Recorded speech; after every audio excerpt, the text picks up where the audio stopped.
Hey everybody, so we've worked on overhand throw with a couple of our videos. The one thing I wanted to kind of cover real quick again is how to correctly catch a ball and a small little activity you can do to work on like a high throw coming at you. So the first thing is we've worked on how to catch a rolling ball this year, how we did our pinkies together and you go down like this. That's the same way you catch a ball that is actually low. So say someone throws it to you and it's going to be below where your belly button is. You want to put your hands like this. The idea is when it's right here, you can then grab it and kind of lift it up and protect it by bringing it to your chest. So if it's belly button right here, you just kind of catch it and bring it up so it comes at you. Catch with both hands, bring it up so in case you're bobbling it, pushing it to your chest will help you be better control of it. Alright? Or if it's down low, just pinkies together, go down, catch it, wrap your hands all the way around it. If it's coming at you from about chest high or up, what you do is thumbs together. You can even make a little bit of a diamond right here. That's kind of personal preference. You don't have to be touching. They can be apart. The idea right here is a ball normally can't fit through your hands like this, so it protects your face if it's face level, and then it gives you two hands to wrap around it. So if it's coming at you, your hands are right here, you catch it, wrap it around, then you can bring it down. Again, to your chest to make sure in case you're bobbling it, you can pin it to something.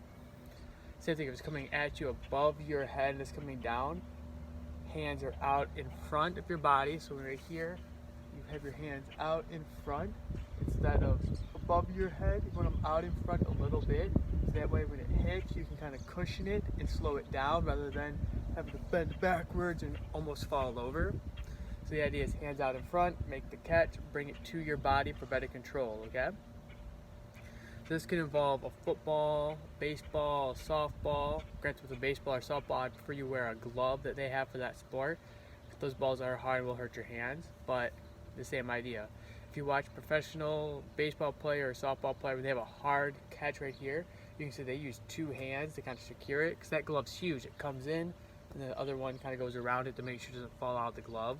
That's just to help give a little bit more stability. Alright?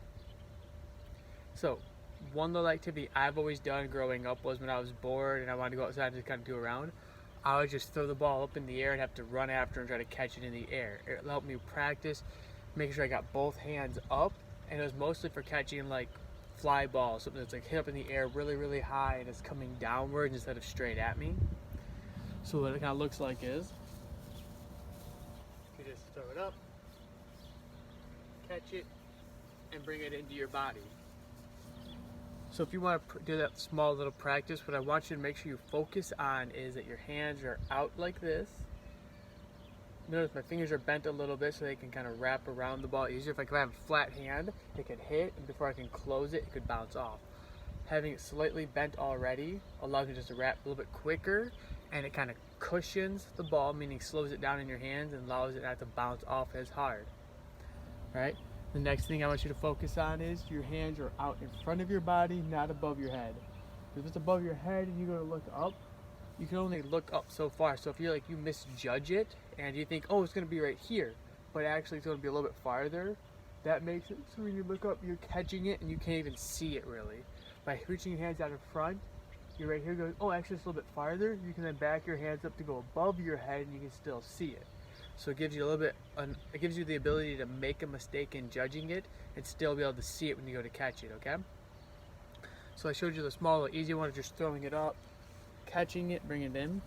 If you really want to try to really test yourself, what I've done in the past is I just throw it really far and I have to run after it and try to catch it. If you do this and say you throw it way too far and you're running as fast as you can to get to it, that is a great chance to work on extending your hands out like this, and it is as if you're going to catch a ball that's low, reaching out like this instead of trying to catch it and swat down. Having right here allows you to kind of knock it up in the air, so in case you don't catch it, you can bobble it up in the air and give yourself a second try. So it's like you're running really fast, it's a bit too far, hands out, pinkies together, catch it and wrap it into your body. So this can be used for an on-the-run catch or just for something nice and low, okay? So I'll give a few little examples. So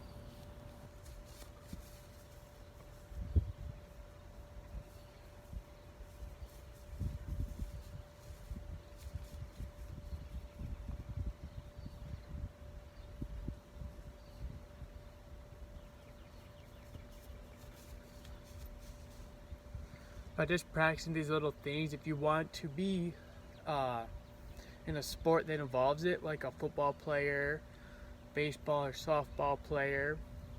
For me also, I was a soccer goalie, so I had to work on making those catches too with a giant ball. So this is about the size of a softball, maybe a little bit smaller. I had to learn how to make catching like this with a soccer ball a little bit bigger, meaning I can have my hands a little bit farther apart. But it helped me get better at that as well. So no matter what sport you want to play, if it involves catching, doing these small little time-killing exercises is a great way to get better without really having to practice super hard, and it can kind of be fun. If you're a baseball or softball, you can just put your glove on, go ahead and throw it and run after it and try to make those catches the same way. Alright, this is a big one that you've seen football players practice. They don't have a quarterback, they'll just throw it, and they practice different styles of running, so like running different routes. So that's a great thing too. If you have the ability, get someone to play catch with, they can just throw it to you.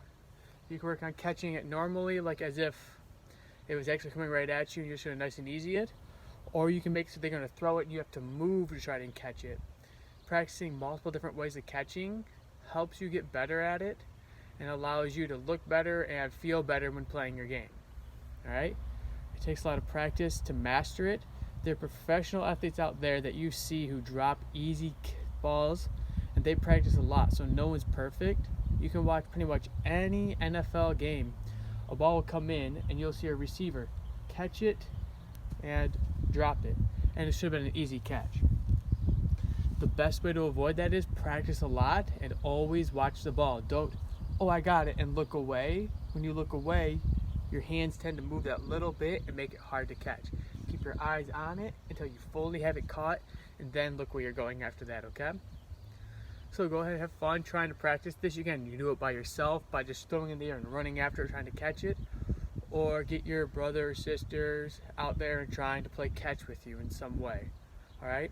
You can use any type of ball, a sock ball, you could use a Nerf ball, a football, or anything like that, okay? But it's a good way to have fun, a good way to get outside and just get some fresh air, alright? I hope you guys all are having a good week. I really miss seeing you. I wish we could work on this lesson together, but have a good rest of your day. Bye.